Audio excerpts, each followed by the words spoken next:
అయిపోయిన తర్వాత ఈ సంబంధ దాన్ని దాచుకున్నారు కదా, అందరూ కూడా ఈ వేటకెళ్ళి ఉంది. రాత్రి అంతా వేటకెళ్తూ ఉంటాడు, పగలంతా శుభ్రంగా తిండి పెట్టి నిద్రపోతూ ఉంటాడు వేటకెళ్ళి. ఐదరికి ఏముంది, ఈ గోళంతా మీకు తెలియదు, వాళ్ళ తమ్ముడికి స్నేహితుడికి వాడికి తెలియదు. తెలియపోతే పక్క వాళ్ళందరూ కూడా మీ అన్నగారేమో జగన్మోహన్ తెచ్చారయ్యా, చాలా విలువైందట, మాకు చూపించలేదు అంటే ఏమో నాకు తెలియదు, నేను చూడలేదు అన్నాడు. అది కాదు, చాలా బాగుంది, చాలా గొప్పగా ఉంది అని చెప్పిన తర్వాత అందరూ సర్దుమణికిన తర్వాత అప్పుడు వేటకెళ్ళేవాడికి రాత్రి 12 గంటల టైము సరే అనేసి ఆ మణిహారం తీసుకున్నాడు. దొంగదాన్ని వెళ్ళి ఆ మణిహారం తీసుకుని ఆ మణిహారం కళ్ళ కట్టుకుని దండ పెట్టుకుని మణిహారం మెడలో వేసుకున్నాడా. ఎప్పుడైతే మణిహారం మెడలో వేసుకున్నాడో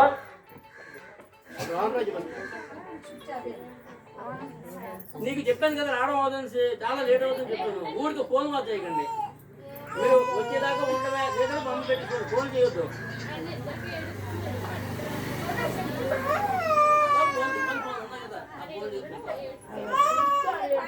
ఎంతవరకు వచ్చింది? అయితే అయ్యేసరికి వీడికి వేట అనిపించి కదా ఆ సమన్వయం తీసుకున్నాడు. మళ్ళీ ఆ సమన్వయం లోపల పెట్టడానికి ప్రయత్నం చేశానుకో వీడి మీద దొంగ ముప్పేస్తారేమో భయం కదా, అంత విలువైన ఆహారం వీడికి కూడా భయమే కదా.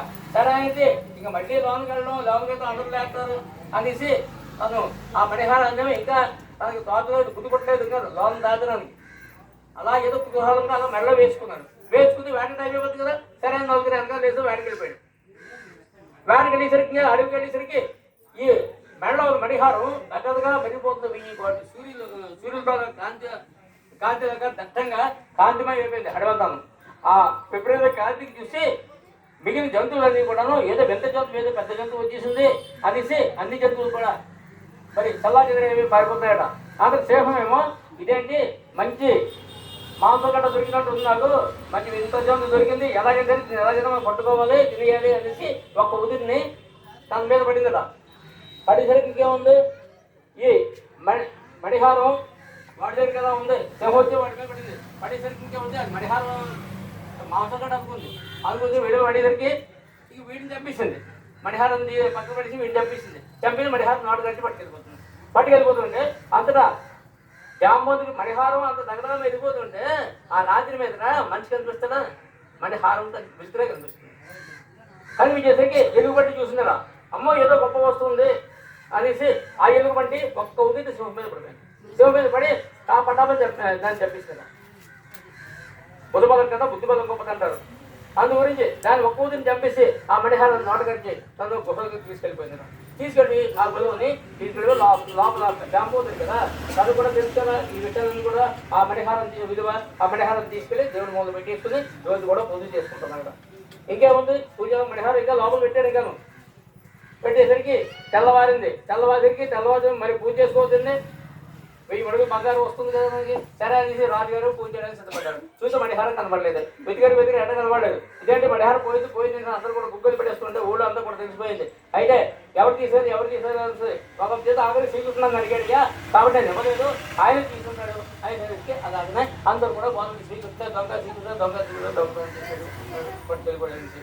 ఇంకా అక్కడి నుంచి అందరూ ఇద్దరు అడగరండి, దొంగ చేసి కొడుకు దొంగ చేసి అప్పుడు శ్రీకృష్ణుని బలవరం అడిగా, ఏంటయ్యా నీకేం లోటు ఉంది, నువ్వే దొంగతనం చేసేవాడ, నీవే ఎంత వచ్చింది, మరి ఎందుకు వచ్చిందయ్యా అనేసి అంటే నేను ఒకప్పుడేమో చవితిచంద్రుడిని చీరగడవలోని అంటే పాలకొండలోని ఆ నీడని నేను చూడడం వల్ల నాకు నిన్న వచ్చింది అన్నయ్య.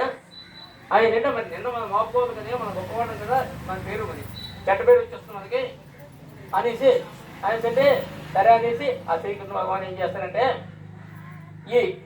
వీడికి వస్తాడు. చూస్తే వీడు ఎక్కడ ఉన్నాడు అడిగితే వీడు వేటకి వెళ్ళిపోయాడు. వేటకి వెళ్ళి ఇంకా రాలేదు. సరే అనేసి ఆ వేటకి వెళ్దామని వాడే దొంగతనం చేసుకుంటాడు అనేసి అలాగలా వాడి తాలూకు అడుగులు కనిపిస్తున్నాయి. అడుగుకి వెళ్ళిపోయాడు. అడిగి వీడు అడుగులు కనిపిస్తుంది. అడుగులు కనిపిస్తుంటే ఆ అడుగులు కూడా వెళ్ళగా ఆయన తాలూకు శవం కనిపిస్తుంది, వాడి తమ్ముడు తాలూకు. అక్కడి నుంచి చూస్తే ఇంకా సింహం తాలూకు అడుగులు కనిపిస్తాడు. వాటి అడుగులు కూడా వెళ్ళగా అక్కడ సింహం వదిలిపోయి అంటే చనిపోయి అక్కడ ఉందట. ఇంకా అక్కడి నుంచి చూస్తే ఎలుగు తాలూకు అడుగులు కనిపిస్తున్నాయి. అలాగే అడుగుకుండా వెళ్ళగా ఒక గుహ కనిపించింది. ఆ గుహలోకి తొందరగా అడుగులు ఉండేసరికి ఆ గుహలోకి వెళ్ళాడ. వెళ్ళి చూసరికి దగ్గరగా మెరిపోతుంది, శవన్ మెరిపోతు ఉండే అమ్మయ్య దొరికిదిరా బాబు అనేసి ఆ శబరి హారాన్నేమో శ్రీకృష్ణేమో గవాల్లో తీసుకున్నాడు. పట్టుకొచ్చేదానికి వర్కలు వేస్తున్నాడు. అంతలోకేమో అంటే ఎలుగు తాలుగా ఎవరు జాంబలు తాలూకు గురుకుని చూసిందట. చూసి నాన్న దొంగ దొంగ దొంగ మడిహారం పట్టుకుపోతున్నాడు గోల గోల పెట్టించారు. పెట్టేసరికి ఎవడా దొంగ అనేది వచ్చి ఒక్క ఉదిరిని ఎవరు చూడలేదు, ఒక్క ఉదిరిని ఈ శ్రీకృష్ణ భగవాన్ మీద పడిపోయి ఘోరంగా యుద్ధం చేశాడు. ఒక్కరోజు కాదు 18 రోజులు యుద్ధం చేశాడు ఘోరంగాను. అయినా చెల్లించలేదు. ఇంకో 3 రోజులు గట్టిగా పట్టుబట్టాడు, అయినా చెల్లించలేదు. ఇంక లాభం లేదు అనేసి వీడు బస్సు లాగాలనేసి 6 రోజులు కష్టపడితే కదా వాడు బస్సు లాగలేదు. శ్రీకృష్ణ భగవాన్ మొత్తం అంతా లాగేసి ఆ శక్తి అంతా కూడా రోజుకి సందగిలిపోతుంది. ఆ చివరికి వెళ్ళేసరికి అస్సలు కనీసం నటాలు కూడా శక్తి లేక అలాగా తన కాళ్ళ దగ్గర గురిపోయాడు. మహానుభావ, నన్ను ఎదిరించే వీరుడు మరి ముల్లోకల్లో ఎవడు లేడు, శ్రీరామచంద్రుడు తప్ప ఎవడో లేడు. ఈ వేళ నువ్వు నీ దగ్గర నా శక్తి సందగిలింది ఏంటంటే నువ్వు నిజంగా అవతార పురుషుడివే, నీ అవతారాన్ని నాకు ఒకసారి ప్రదర్శించమని అడిగేసరికి అప్పుడు రామచంద్రుడికి అవతారం చూపించాడు. ఏంటయ్యా ఇలాగేసైతే ఎందుకు వేసావయ్యా అంటే, ఒకప్పుడేమో నువ్వు త్రేతాయుగంలోనే నన్ను అడిగేవయ్యా, నేను ఆలింగనం చేసుకుంటాను, అందంగా ఉంటావు, బాబులు బలంగా ఉంటాయని ఆలింగనం చేద్దామని అనుకున్నావు. ఆలింగనం చేయడం కాదు, ఇలా పట్టుకుని దొరికేస్తే చెప్పేస్తాడు రాముడిని. శక్తులు ఉన్నాయి కాబట్టి శక్తులు ఉన్నాయి కాబట్టి సరిపోయింది. అప్పుడు ఆ సీతాదేవి తప్ప నన్ను మరికోడు ముట్టుకోవడానికి అర్హత ఎవరికి లేదు, అవకాశం ఇవ్వలేదు. అందు గురించి వచ్చే దాంట్లో నీకు అవకాశం ఉందని చెప్పాను.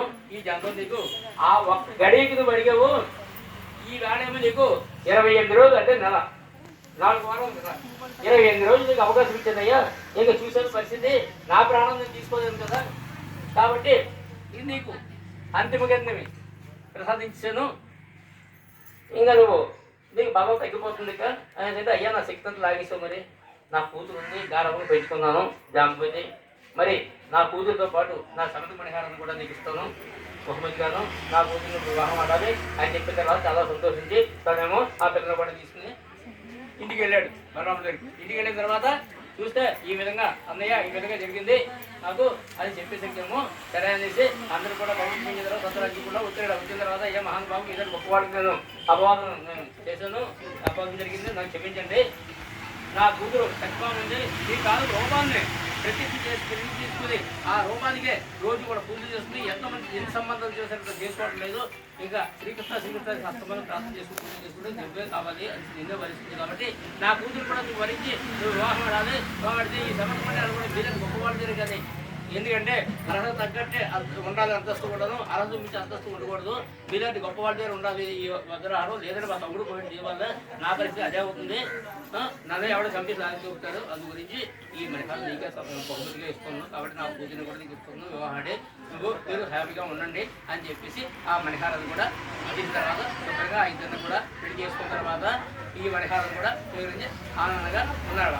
ఇదంతా కూడా ఒకప్పుడు చవితికొండలోని మనం నేను పాలకొండలోని చవిచంద్రుకోవడం వల్ల నాకు ఈ విధంగా జరిగింది, నిరాకరణ వచ్చేయండి అందుగారు చెప్తాడు. ఇది శ్రీ వినాయకుని వ్రత కథ సమాప్తం. మీరు 2 అక్షరాలు తీసుకోండి.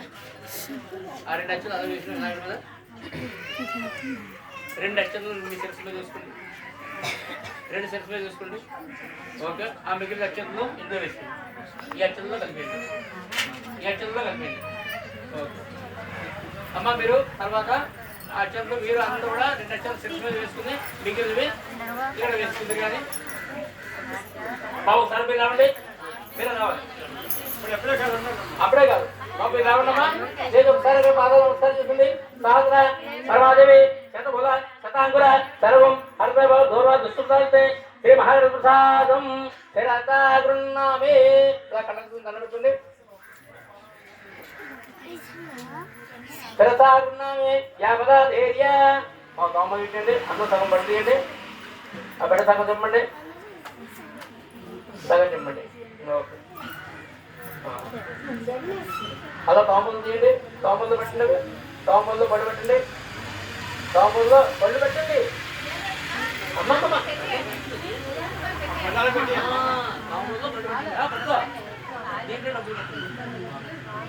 వెయ్యి ఇస్తారా, 10 ఇస్తారు, 500 ఇస్తారు, రూపాయలు ఇస్తారు.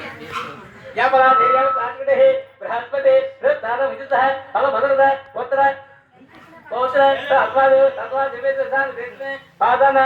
సంపూర్ణ సకలావ్యాప్తి రస్తు.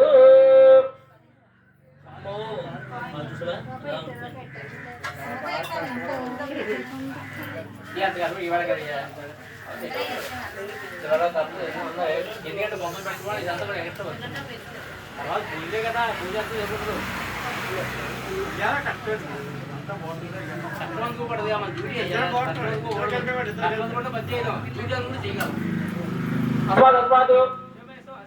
ప్రయత్నమే బాధాలు సంపూర్ణ ఉన్నది.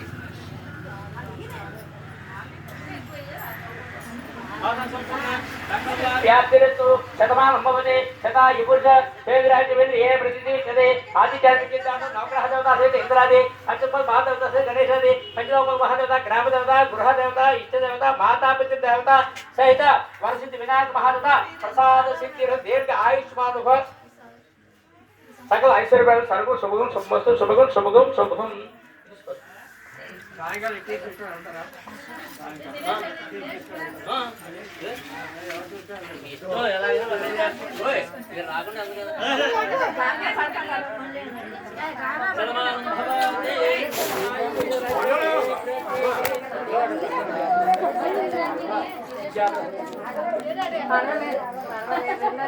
రాకుండా तथा युगे त्रिये आयु देवेन्द्रिये